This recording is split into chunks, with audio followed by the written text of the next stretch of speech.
This is Steve Zeltzer with KPFA WorkWeek Radio, and I'm with? Sin Yee Poon. So Sin Yee, you're a city employee. Yes. And how long have you been a city employee? About 20 years. Long time. Yeah. And you also been involved in negotiating and representing your group of employees and for a long time, and you've been on the negotiating committees.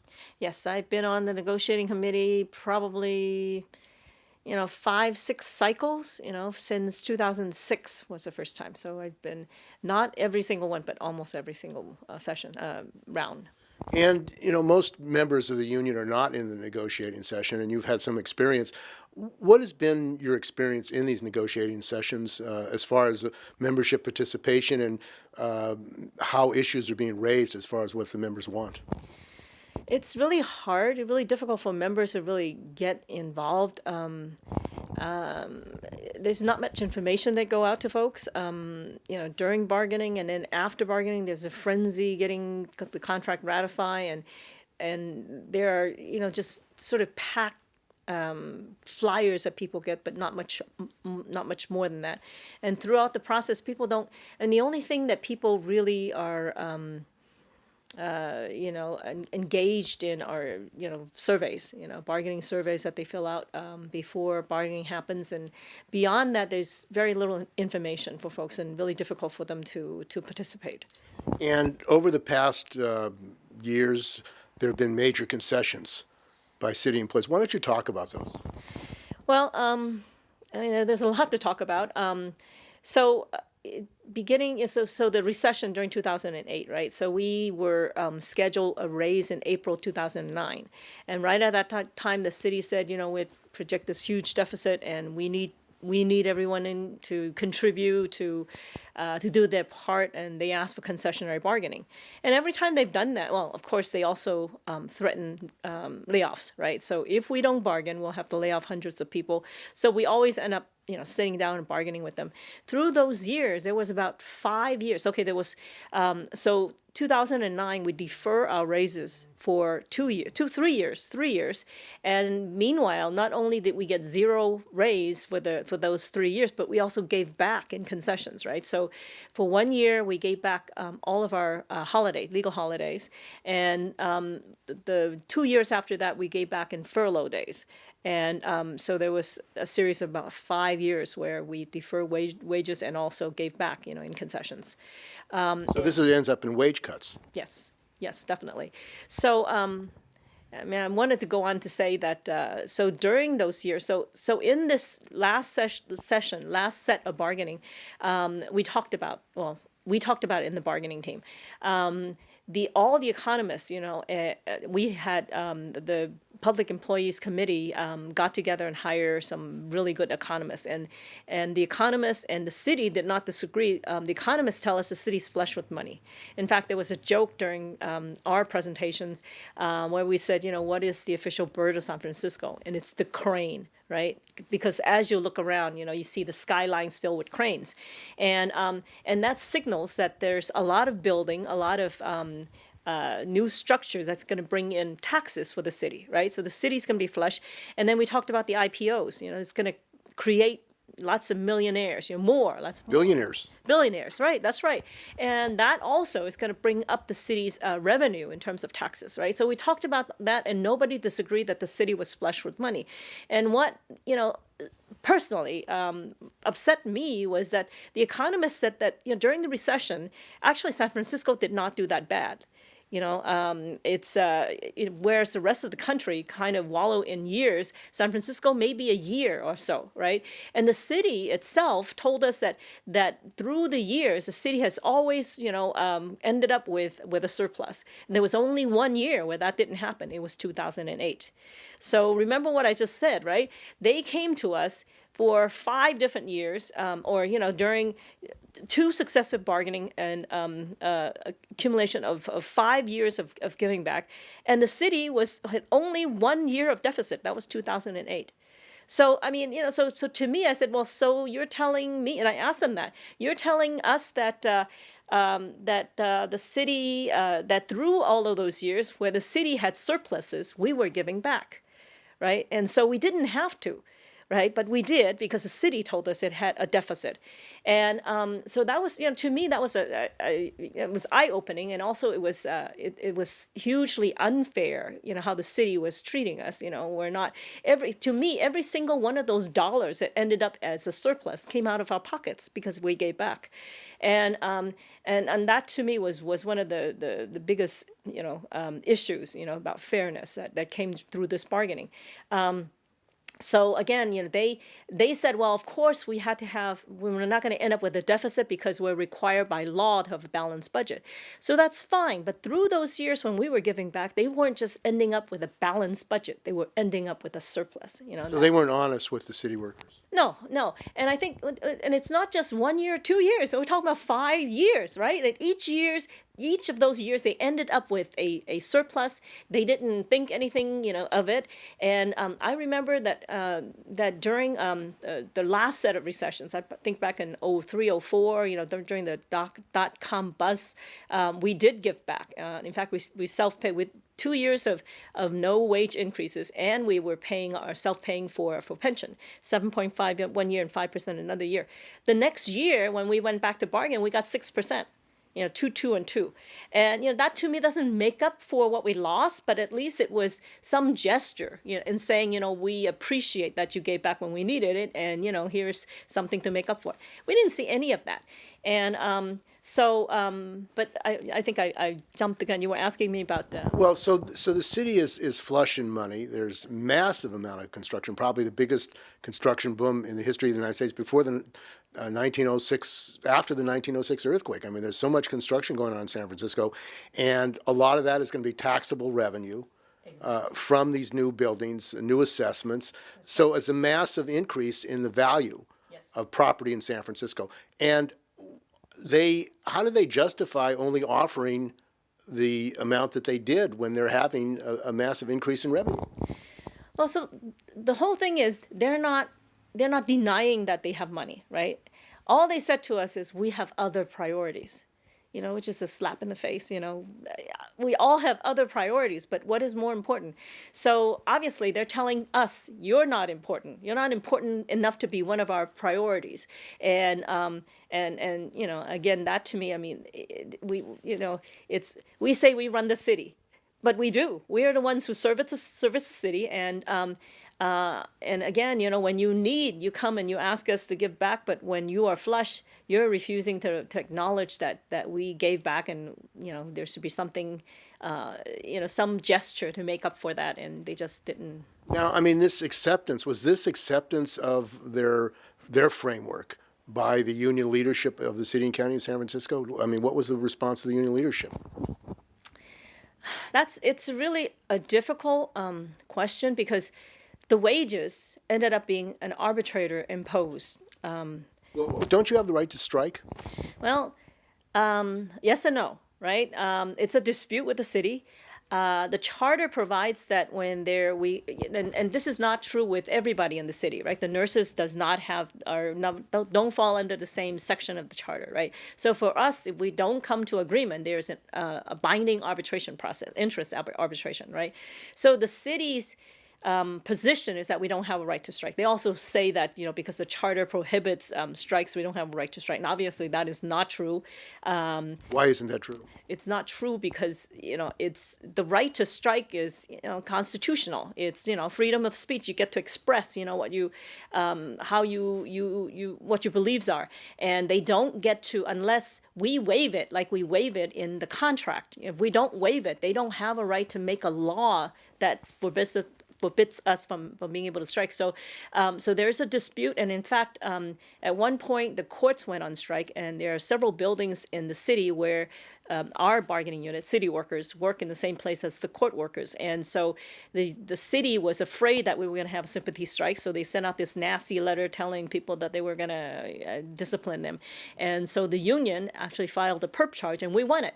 So the PERP agree with us that we have the right to strike, even though the contract says no right to strike during the life of the contract. It's a sympathy strike. So you have a legal right to strike, and I understand the state court also affirm the right of public employees to strike. Yeah, that's hadn't had a chance to discuss that. That's probably, yeah. I mean, it's obviously it So is. you had a right to strike. So as part of a bargaining, since they weren't offering you any kind of serious amount, there could have been a strike vote. It could have been. But again, the city's manipulated a lot of different ways to try to keep us from being able to do that. First, they've had people come in. When people come in, they make them sign a pledge saying, or say that they recognize that the charter forbids us, you cannot go on strike. So that's one. So people are unclear. People. But the union can educate people. Yes, and we have. Did they educate people about the right to strike? Yes, and in fact, there was a session of strike school that was well attended. It was actually a cooperation between Local 21 and 10 to 1, and so we had that, and people are educated. They're still. So why didn't the union say we're going to have a strike vote? So I mean, that was one of the things that we threatened, right? If the city doesn't, I mean, a strike vote doesn't mean you're going to go on strike. It just you're giving authorization for the union. Right. So so a couple of things. One is. The charter, the city manipulated the charter. They went and amended the charter, and now the charter says if you don't have a deal by May 15th, which is just passed, right? May 15th, because it's a deadline, because it has to be submitted to the Board of Supervisors, and the charter now provides that if you don't put a contract in front of the Board of Supervisors, and it gets passed by this deadline, then you will not get any increase for the life of that fiscal year, the contract for that fiscal year. So it's another threat, and the union has filed a perp charge. To their credit, the union leadership has filed a perp charge to say that that's really manipulating, the right to strike. If you say Coercive bargaining. yeah. Well, it's not bargain. I'm not exactly sure how but there's a charge filed, right? And so we don't believe that, but we don't know until perp rules. It's sort of something hanging over our heads. What's going to happen this fiscal year, right? So that's one. So I mean, we were talking about, we would go on strike, but there are these little things that are making people uneasy, right? So the second thing, is that let me see now. So there are some things, that people are concerned about. So it wasn't really the leadership, but it was the bargaining team that opted to say, okay, this is good enough, and we will recommend ratification, which is unfortunate. There were some of us that really felt that this may be the only chance when we will get the city to say, they have the money, they need to pay. They're in a boom. Yeah, right. And we don't know what's going to happen in 3 years, right? So a lot of us were very unhappy. But it was the team that, and also I think the city was very strategic. There were equity proposals. There were different classifications that felt like they were behind, and one of these classes is a really large classification. I'm sure you heard about the PCAs, right? Patient care assistants. They were laid off as CNAs and made to come back and work in the same job but get paid for less, right? So there was an equity proposal to make them whole, and so the city strategically, this set of bargaining did give that to them, although it will be phased in, right? So many of the city bargainers, Mickey Callahan. Many of the city bargainers are ex-union officials, aren't they? Yeah, unfortunately, yes. So they know what the union is, and they know how to operate. And yeah. Well, that is true, unfortunately, and so they know what the union has to deal with. They kind of know what the political landscape is for the union. So they're what can I say? They have the resources. They can hire the people. They can have them, full time, thinking about doing all this. Well, did the union have the amount? Did the union researchers have the amount of increased income that the city and county was going to get as a result of all this new construction? Because it's a massive increase. So again, these are all projections, right? But our economists, their economist says, we don't know what's going to happen. There may be, we don't, things could go bad, and so we have a projection of this many $1 million of deficit, in this coming year, and obviously they had a projection of deficit. Yes, they did. Yeah, I mean, they do. It's mind-boggling. But so our economists, both the economists that the unions have hired said, there's no problem. There's absolutely no consideration of recession of any kind, during the first year, and minimal, very, very minimal chance the second year. Now, moving further down, it's a little more unclear, but, at least for the first 2 years of this contract, there's no reason for them not to give us a decent raise. What would a decent raise be? Well, I think, between between 4 and 5, at least, right? It's, and with the housing costs and everything that city workers are facing, it's difficult, if not impossible, to. Yeah. So, I think the city knows, and they know what the economic picture is, and unfortunately, we didn't have a whole lot of discussion in the team about all the gift backs, and the city came and said, well, you're above CPI. They said the last 5 years, between the raises, the percentage of added raises, and the CPI, you're above CPI. And they're talking about 0.1 something percent above, right?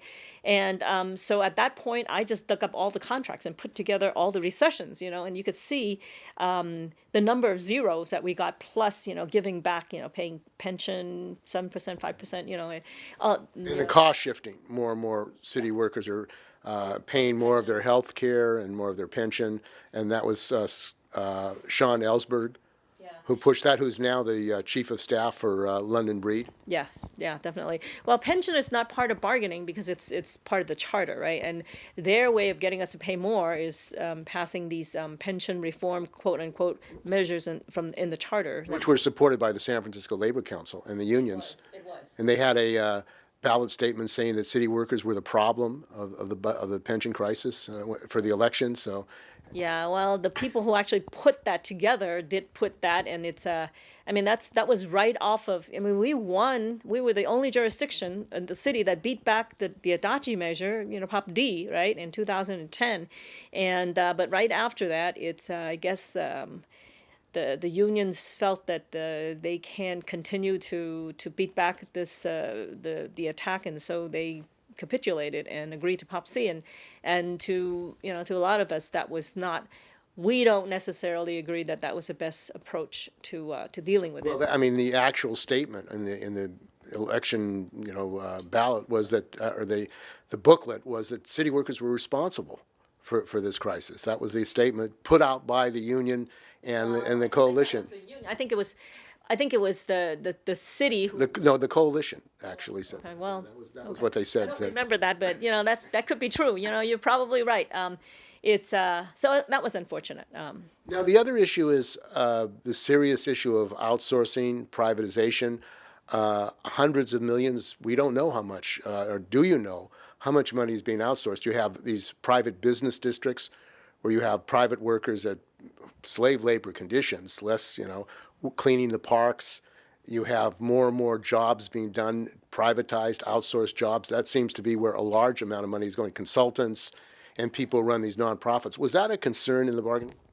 Well, it was. We had a huge discussion about proposals and fixing the contracting out language, but we didn't really talk about the specifics of what is being contracted out.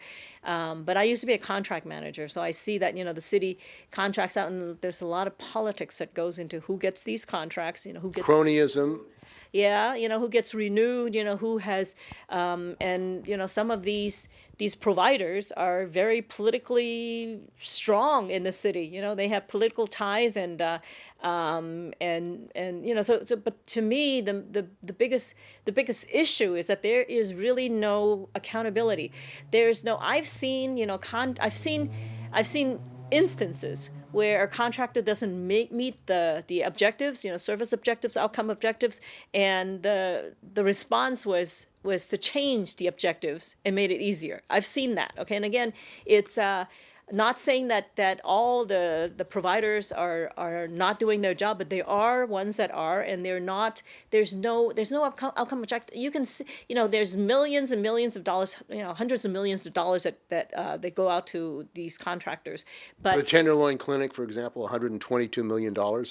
without any That's kind of, they're probably not the ones that have the biggest contract, but there are a number of folks that have could be billions. yeah, multi-million-dollar contracts and multiple multi-million-dollar contracts, and so it's kind of like it's an industry, right? And the industry has lobby just like any other industry, and again, it's there's just too much politics, and there's not enough outcome accountability. If you were to ask the city how much service are we getting for any one of those contracts, they wouldn't be able to tell you, because I mean the objectives don't translate into dollars and cents or number of people that are service. You know what type of there's no cost effectiveness calculations there. You know, it's and it's just everybody just accepts it happens, it continues to happen, and there's no there's just not enough attention paid to how much are we getting out of this. Is this the way it should be? But again, it's all. Do you think outsourcing should be banned? I mean, privatization is an international problem, where governments are basically outsourcing, privatizing all public services, and you have workers in San Francisco who are doing public work, but are not public workers, and that seems to be growing. Yeah, it is. It's difficult to say let's ban. You know. Why? Well, because there's probably not a lot, but there are some legitimate contracts. You know, it could be that this contractor has to evaluate something, and it has to be separate from the city. And it may be that federal law would require it. But again, that's very small percentage. So I wouldn't say ban it, but it has to be that it has to have the same amount of accountability. I mean, you know, if we don't do our job, we get fired, right? So what happens if a contractor doesn't provide the services they're contracted to do? What happens? Well, you know, maybe you change the service objective. You know, that's not accountability. So and the other issue is that if they start contracting out, which they are, public jobs. Yes. And it's an incentive financially to do that because they're paying the workers less. I mean, they're doing public work, but they're paid 30-40%. They don't have the same conditions, benefits. Does that concern you? Oh yeah, definitely. I mean, it's you know, we are a union, right? You know, we want to make sure that all workers are compensated equally, you know, and fairly. But see, the thing is, I look at those nonprofit contracts, and the line workers, you know, like the people that we represent are doing jobs that are that we represent people in doing. They're the ones who are making peanuts, right? Whereas their CEOs, their executive directors are still making $100,000 a year, you know, $100,000 a year. So it's not like, you know, nonprofits as a whole, or you know, are all sacrificing, and it's sort of it's a corporate model now, you know, for them as well. And again, well, has this been brought up by any of the unions? I mean, in other words, it's a massive problem of outsourcing in San Francisco. Large numbers of jobs. Salesforce, I heard, is getting more and more work from Local 21. There are more and more companies that are taking over work of public employees. And is that an issue? Is that a political issue? Is that an issue in the union, saying, look, we have to stop this outsourcing? If you're going to be doing public work, you should be a public worker instead of going to private contractors. Yeah, I have not been in those discussions. It really should be. It ought to be. There's also some, you know, conflict of interest because some of the unions also represent the nonprofit workers. Well, SEIU 1021 represents large numbers of nonprofit workers, yet these workers are starving. Yeah. They can't survive. I mean, they're living in. Yeah. And there was at one point, the international SEIU had this principle, I guess, that you follow the money. That if they're contracting out, you try to stop them. If you can't stop them, then you follow the money. So you organize the folks that are the jobs that are being contracted out. You get, you know, even though you get less money in terms of dues, you still get dues. Okay. But doesn't that abandon? Yeah, that's, you know, to me that's a conflict of interest. Yeah, I definitely agree, and I've had arguments with folks that look at it that way. You know, for example, SEIU, along with, you know, and then part of it also is this political landscape of San Francisco, right? You know, there's these coalitions of folks that are, you know, they're CBOs, they're contractors, and they're very politically strong, and you know, and unions try to ally with them. If you label yourself, progressive, you have to ally with these folks. And so that in itself is also a conflict of interest. So on the one hand, the unions are trying to partner with the CBOs to raise the workers' salaries, but at the same time, what the nonprofit CEOs are asking for is an increase in their contracting out amount. So not necessarily tied to the workers and their wages. It has to do with the contracting out budget.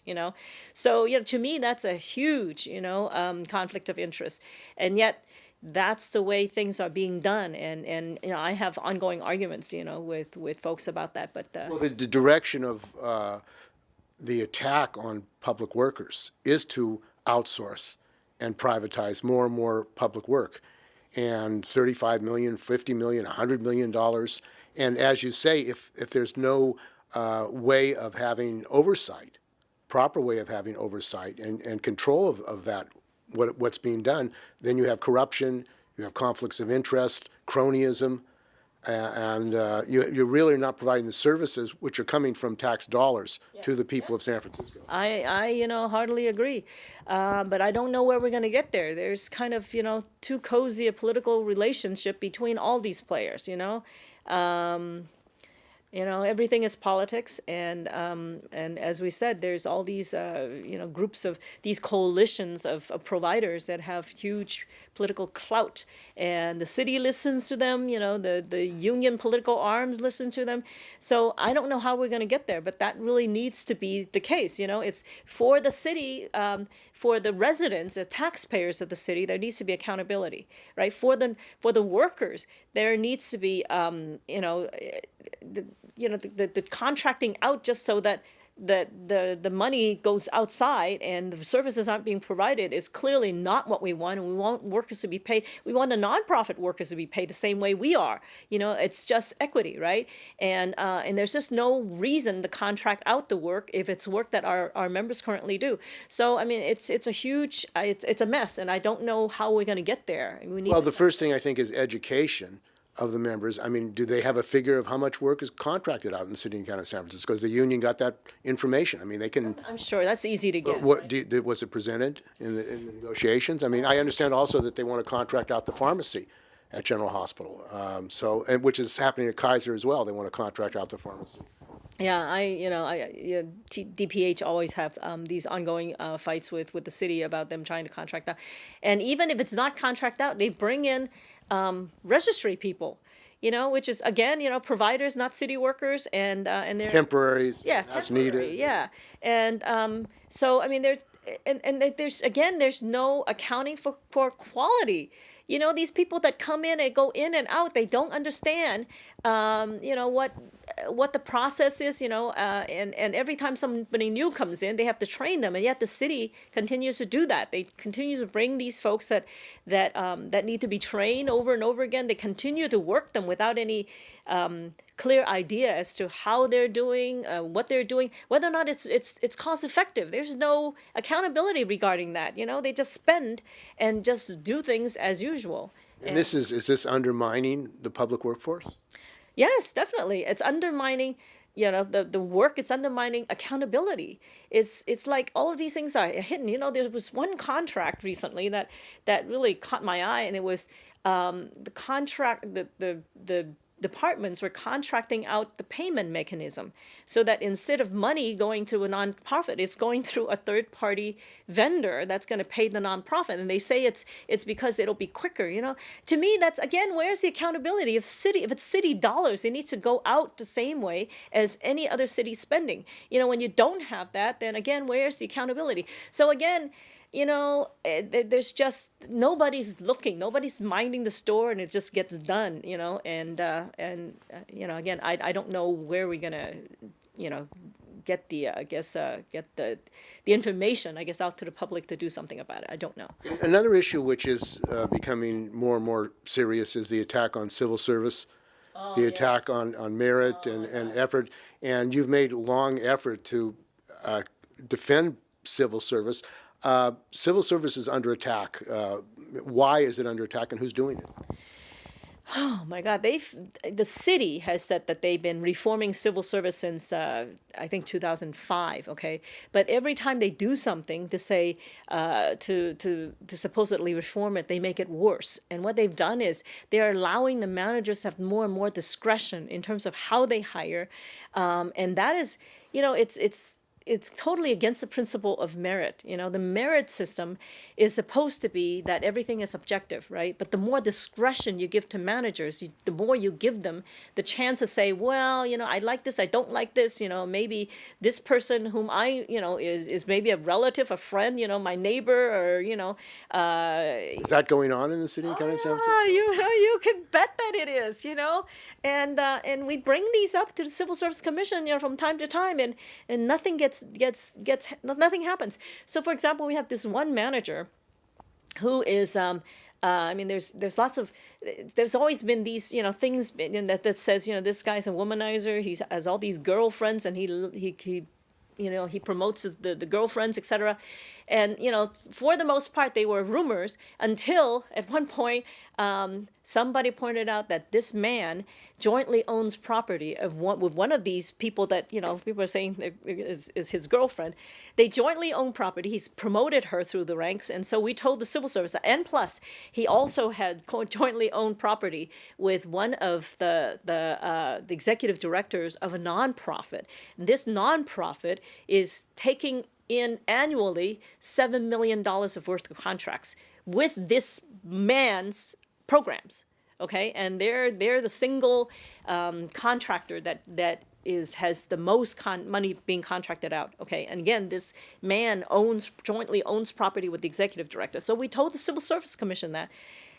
Nothing, the contracting is still being done. And what happened was they said, slap his hand, they're going to move this woman that jointly owns property to some other place, laterally with no, reduction of wages or benefits. And then later on, we found that she is again under him. It's, so nothing gets done.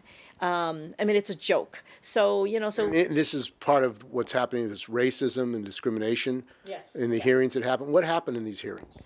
Well, supposedly the mayor's office has been meeting with a coalition of folks, to try to deal with this. And we're hearing that they want that coalition to end, and some people are very upset about it. The mayor's office says they're going to try to move it to a different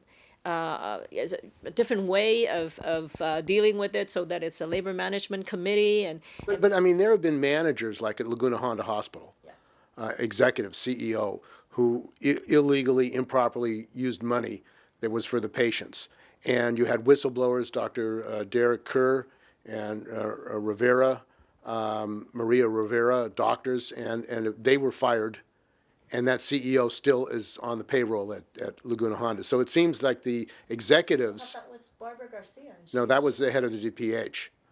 Oh, you're talking about somebody else? Laguna Honda. Laguna Honda, okay. So, but DPH, you also had Barbara Garcia, who was contracted out, was contracting out and with her wife. But that's no different than this man at the HSA that's jointly owns property with this executive director. Should the district attorney? It's illegal, isn't it? I would think so. I should think. But the thing is that everything's being swept under the rug. They keep saying these civil service reform. And they're going to make it better, but they make it worse. So the latest thing was we've always had these eligible lists. You take a test, and by your merit, you're scoring on the test. You're ranked. That list is public, and everybody gets to know, who is on, what rank are you on, how much you score. All of that's always been transparent. And so recently, they now call it de-identification. They're saying that, it's going to help. And so now they've stopped publishing the names. And so that even when you're on the list, you don't know who else is on the list. You only know your score. And instead of publishing the eligible list, they now have a score report where there's a listing of scores and how many people are in this score. But so that's easier for manipulation and corruption and conflicts of interest. Exactly. Did the union support that? No, the union did not. But civil service doesn't listen to anybody. They are immune. Well, they're in favor of more contracting out and attacking civil service. The Civil Service Commission. Yeah, I think the Civil Service Commission. I wouldn't say that all as a whole they are, you know, they're not necessarily bad people. I think they rely on the staff who are city managers, right? You know, so the Well, Mickey Callahan, who herself was charged with illegally discriminating, retaliating against workers, covering up discrimination. She's the head of the Department of Human Resources. So you have her in charge and giving information to them. Yeah, well, I think, you know, I don't think that Mickey Callahan's in charge. I think she is beholden or whatever to the city managers who are running, you know, this whole thing, and they're the ones who are against the. I mean, Mickey Callahan doesn't benefit from the departments being able to hire whoever they want. The managers do, and they are clearly calling the shots. But if you have corruption, which you do in the city and county of San Francisco and other cities, San Francisco is not unique, and it's covered up, it's swept under the rug. And the person in charge of human resources is supposed to be responsible for, you know, conflicts of interest and corruption. Yeah, I mean, you know, that is her job, you know, and but like I said, it's the whole, you know, city managers, you know, the city, you know, management period, you know, and again, because the Civil Service Commission is relying on these people to give them information. I mean, it's mind-boggling to me how when you tell the Civil Service Commission, they really don't know how things work. And they rely on the staff, and the staff, you know, so they rely on staff. When a complaint comes in, the staff investigate it. And when you read the report of the staffs, you will know that they just sweep everything under the rug. But the Civil Service Commission wouldn't know better because they're relying on the staff to give them that information. No, I've gone to some of these Civil Service Commissions, and there are very few union participation. The union doesn't mobilize the members to go there and fight against contracting out, fight for members who've been illegally discharged. Why isn't there more action by the union at the Civil Service Commission to defend the membership and against contracting out and outsourcing? Well, I guess the union will tell you that people don't come. I mean, I mean, they've done some hearings, right? You know, the Board of Supervisors, and I have, you know, personally mobilized people against the Civil Service. Did you ask the union to support your efforts? I have, and they, to some degree, they have, but they have their own campaigns, and unfortunately, you know, the union comes up with the union's campaigns, and that's unfortunate. And they're saying it's because, you know, people are not active, you know, so they, you know, whoever speaks, you know, gets. Well, the union, the SEIU has spent a lot of money, Fight for 15. Yes. Their own members don't even make $15 an hour. I mean, in fact, in that national campaign, Fight for 15, they weren't even paying the organizers $15 an hour. Oh, really? I didn't know about that. So, I mean, it seems like if you can't defend your own members, how are you going to defend anybody else? Well, unfortunately, that's the SEIU International, and they keep coming up with these things. It's just like the thing I said about follow the money in contracting, right? You know, this So allow the contracting because we'll just, we'll get a union dues. Yes. Mercenary? Yeah. Just dues collection agency. Yeah. I mean, you know, again, that's the international for you. That's what they come up with, and the fight for the 15 is the same thing. I mean, I have arguments with our own, you know, with 10 to 1, you know, about us focusing too much on these global things that really doesn't affect our members when our members feel like they're not being represented. You know, I have arguments with them all the time, but it's, you know, in the era of Janice, sometimes it's a lot more difficult to raise these issues without making people feel that, oh, why should I join the union? You know, why don't I drop out? Well, if they were militant, like if they had been active in fighting for a big increase and exposing the massive increase in wealth in San Francisco, which is going to city coffers, that would have changed the dynamic of the whole situation. I mean, there's so much wealth in San Francisco, and yet it was a pittance that the union leadership agreed to in the bargaining team. Yeah, the bargaining team, unfortunately. And, you know, the union's going to say, well, we do highlight it. You know, in fact, you know, they rally against, you know, Twitter. Did they have a campaign against the billionaires in San Francisco? List all the billionaires and the owners in San Francisco who really own the city? Well, you know, I mean, it's a different campaign. I mean, they did during the contracting. I mean, all these billionaires who really run San Francisco, Conway and others. They did, you know, during the campaign, they used, you know, the platform of our contract to bring out these issues. Did they have a march through Pacific Heights? The what? A march through Pacific Heights, where the billionaires live?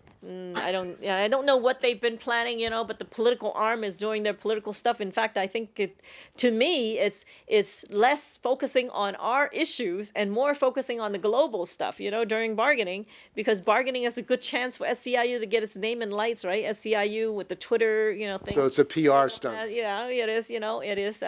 And unfortunately, the union feels like that's what it needs to survive, to be, and, I mean, I used to be a lot more vocal about criticism, but I guess in the era of Janice, it's But there are the teachers' strikes, West Virginia, many, many states teachers have gone on strike. It's been illegal. But it seems like here in California, where you have much more organization, of unions, yet you don't have a strike wave that's going on in other states around the country. Yeah. Well, the idea that they're telling the city workers you don't have a right to strike when you do have a right to strike. well, the city is, yeah, and the union has filed perp charges, right? And to 10 to 1's credit, they have done these strikes, across the Bay, in the Bay Area, they have, Contra Costa went on strike. Why not San Francisco? I guess it's our folks are. That's a really hard question. It's a hard question. We talked about it. The bargaining talked about it. The rank and file talked about it, and a lot of us feel like that people weren't ready. Although we have talked to folks, and some of them did say, we're willing to go on strike. And Well, the first thing is a strike authorization vote. That doesn't mean you're going to go on strike. That means you give authorization for the union to call a strike. but the members don't see it that way, right? The members feel like if you vote for a strike, you are going to go on strike. There's not enough discussion about what that means. Education. Yeah, and plus, again, until we get the perp charge, settled, people are they're gonna be afraid of the threat. The city is threatening that if you don't have a deal by May 15, you're not going to get your raise the first year. Now, until we have the members saying, hey, screw that, if we don't get a raise the first year, we'll just make up for it in year 2 and 3. We can still do that until people are psychologically ready, with that.